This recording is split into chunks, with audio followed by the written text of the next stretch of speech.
This is the 2024 Mercedes AMG GLA35. For this year, there's no more GLA45, so this is going to be your one selection, but I have to say, some of the upgrades on this car are pretty impressive, and so is the vehicle overall.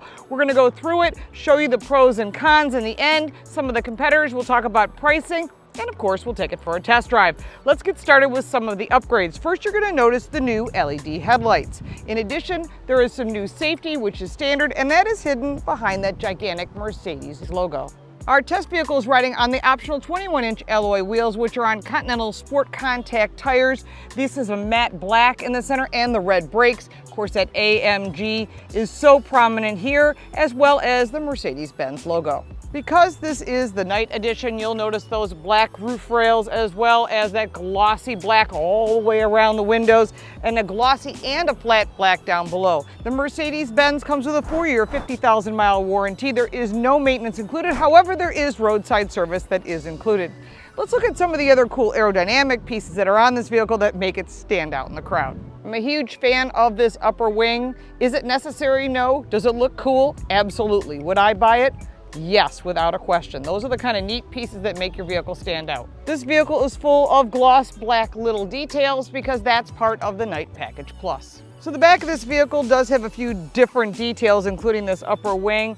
Third brake light here, wiper blade is here. Again, like I say in all my reviews, I like it tucked up underneath. It makes it cleaner looking, better for aerodynamics, and also these wiper blades are expensive to replace. GLA35, Mercedes-Benz logo, and AMG, and they call it Mercedes AMG when it's an AMG, otherwise it's a Mercedes-Benz, if you're wondering why I'm going back and forth depending upon what we're talking about. LED taillights, chrome detail here on the lift, and of course those black exhaust pipes and black gloss rear diffuser. Our test vehicle is equipped with the AMG Performance Seat Plus, which is a $3,250 option. I would do this absolutely, and it has multi-contoured front seats, which is an additional $760. Controls are on the door, as in all of Mercedes-Benz, for heated, ventilated, and 3 memory seatings. Do love this orange color combination with the gray and the silver and the black. Looks fantastic. And these gaps are here for racing harnesses, which I don't know if you'll put this on the track, but you could. The AMG Performance steering wheel comes in Nappa leather. I do like the flat bottom steering wheel. I think that's important. And of course that AMG logo to remind you you're driving something pretty special. Getting into the second row of this very cool sporty SUV, you're going to see that you have a little bit of limited space, but this is not a huge SUV. If you want that, you go to the next step up. So starting with these really nice seats, I love this orange leather interior with stitching that matches. 2 child safety seats for they're called ISOFIX in Europe, so that's their child safety latch system here. The seats are power and fold 20, 40, 20, and then behind the center console you've got 2 vents that match the ones up front. Really nice, cool performance design. A little bit of storage here, and in here you have 2 USB-C charge ports. In the door, you've got your locks, your window lifts, your audio system. There are no sunshades in this vehicle. However, there is a light above as well as a pull and separate glass roof covers and storage in the door. Love this aluminum handle that is on the door. However, in the hot temperatures where I am right now in Florida, it's kind of hot to the touch if it's been sitting in the sun. But this is a cool looking vehicle, and there's a lot to offer in the GLA35. Under the hood of the AMG GLA35 is an enhanced 2-liter engine. That's a 4-cylinder turbocharged engine with a hybrid assist, giving it 302 horsepower and 295 pound-feet of torque. That hybrid assist gives a temporary power boost of 13 horsepower. It's backed by an AMG SPEED SHIFT DCT 8-speed transmission, and it has AMG Performance 4MATIC, which is their all-wheel drive system, AMG Dynamic Select Mode, AMG Ride Control, Sport Suspension, and rides on 21-inch AMG Multl-spoke wheels that are matte black, which is an additional $2,450 on our test vehicle. 0 to 60 time, 6.8 seconds. Fuel economy, 24 miles to the gallon in the city and 34 on the highway. Okay, we're going to start in Sport Plus. Oh, that is the sound of an engine. That is what AMG is all about. Love the sound, the exterior looks of this car. Pretty impressive for a car in this category.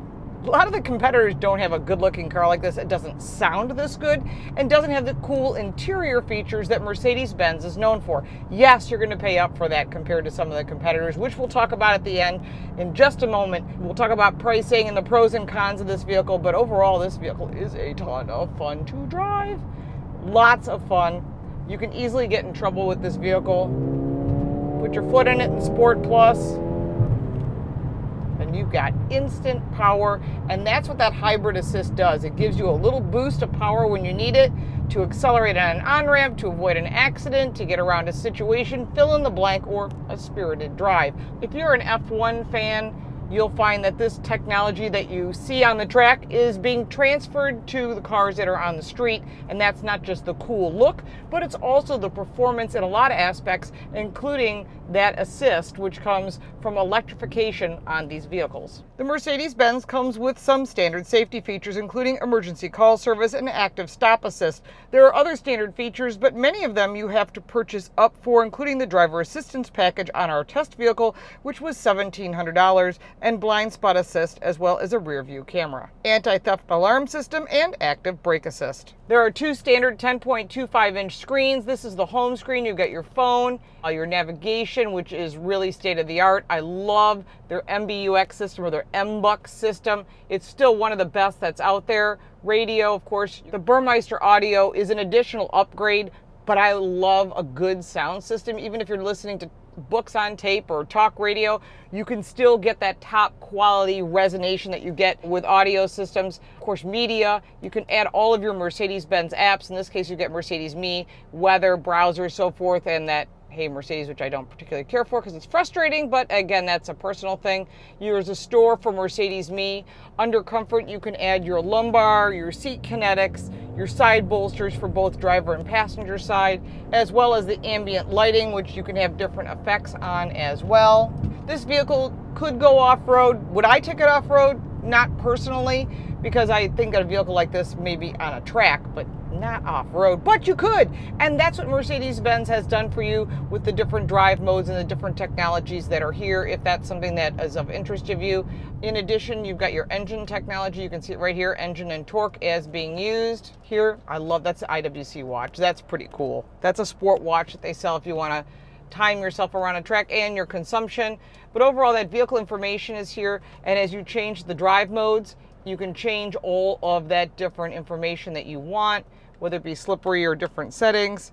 I personally like the Sport Plus. Again, for me, it's about performance. I would never take this off-road, but that's me. Settings are here, your smartphone connectivity as well. Apple CarPlay, Android Auto, wireless, of course, is included. Going further down, you've got these great vents, which are standard for Mercedes-Benz. They're using them in the Mercedes AMG line as well, and those are the same ones but smaller in the back. Below is your climate control, wireless charging, as well as two cup holders which are adjustable. They've made it so you can put larger bottles in because that's what we do and here in the US, and they don't necessarily do that in Europe, but we do. You've got your dynamic buttons, can be pressed right here below, volume, and of course your cameras. And the cameras are nice to have, especially if you're driving in a tight area and you're going slow. Further back, you've got your split glove box. And inside, there is another USB-C charge port. On the sides, you've got more ventilation, and your lighting is on the left. Paddle shifts up, down, right here. Your drive modes are in front of you, as well as your traction. I just love the brakes in this car, just so well balanced. Everything about this vehicle. Oh! If you can't hear that sound, you need to go hear one because this exhaust note is quite impressive. I like it a lot. When it comes to cargo space for the AMG GLA35, you're looking at 15.4 cubic feet of storage. It includes this nice little Mercedes-Benz cargo net. Seats fold down 40-20-40. Underneath this cover is no spare tire, but the audio system and a tire inflation product. There is also a power outlet in the back, as well as hooks for plastic bags. There are some pros and cons when it comes to the GLA35. I love the performance, the exhaust note, spectacular. These little aerodynamic pieces, fabulous, and the Night Package is also really cool. Seats amazing, and the technology is really easy to use, especially if you've owned a Mercedes-Benz before. There are some negatives to the GLA35. Safety is not standard and you have to buy up, which can make this vehicle kind of expensive. There is some road noise, but it's a performance car, so I'm really good with that. Cargo space is a bit small compared to its competitors, and when you start adding on all those great options you want, this vehicle can get very expensive, which brings us to the price. Starting at $56,450, our test car with all the goodies, the way I would personally order it, is $72,710 plus destination and delivery. That makes it an expensive car and changes some of the competitors, although I'll give you the full list, starting with the Lexus UX, the Audi Q3, the BMW X1, the Cadillac XT4, the Volvo XC40, the Acura RDX, the Jaguar E-Pace, and the Porsche Macan, which I believe is the most closest direct competitor to this vehicle. Of course, Audi has their RS line and BMW has their M line, which are also direct competitors. I'm sure you have some additional questions about this vehicle. Put them in the comments down below. If you're looking at the competitors, I have a link down below in the description which go to all the reviews for these vehicles, as well as how to reach me on social media, book, the podcast, and so forth. If you got value from this video, please like and subscribe. You can support me by buying me a cup of coffee. The link for that is down below. Or if you stay just a moment longer, I'll give you a way to save some money on your cell phone plan. I appreciate your support. Thank you for subscribing and your likes. I'm Lauren Fix. We'll see you next time.